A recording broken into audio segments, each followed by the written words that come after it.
Super Full Moon, presented by Science at NASA. Mark your calendar. On March 19th, a full moon of rare size and beauty will rise in the east at sunset. It's a super perigee moon, the biggest in almost 20 years.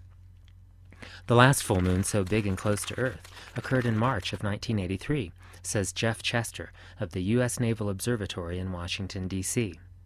I'd say this is worth a look. Full moons vary in size because of the oval shape of the moon's orbit. It is an ellipse, with one side, perigee, about 50,000 kilometers closer to Earth than the other, apogee.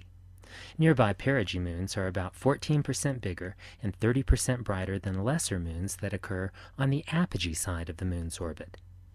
The full moon of March 19th occurs less than 1 hour away from perigee, a near-perfect coincidence that happens only once every 18 years or so, says Chester.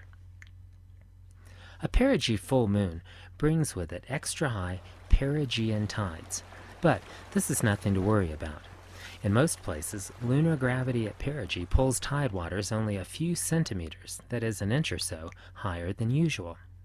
Local geography can amplify the effect to about 15 centimeters or 6 inches. Not exactly a great flood.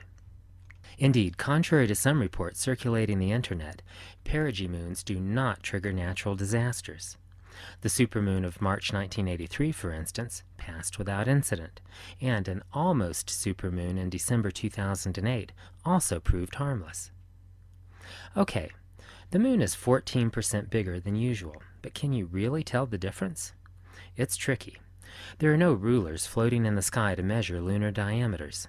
Hanging high overhead with no reference points to provide a sense of scale, one full moon, even a supermoon, can seem much like any other. The best time to look is when the moon is near the horizon. That is when illusion mixes with reality to produce a truly stunning view.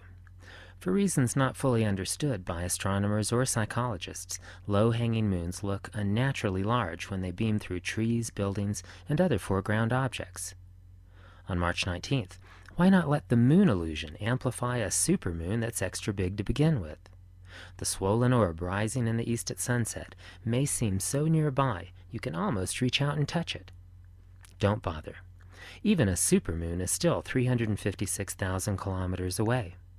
That is, it turns out, a distance of rare beauty.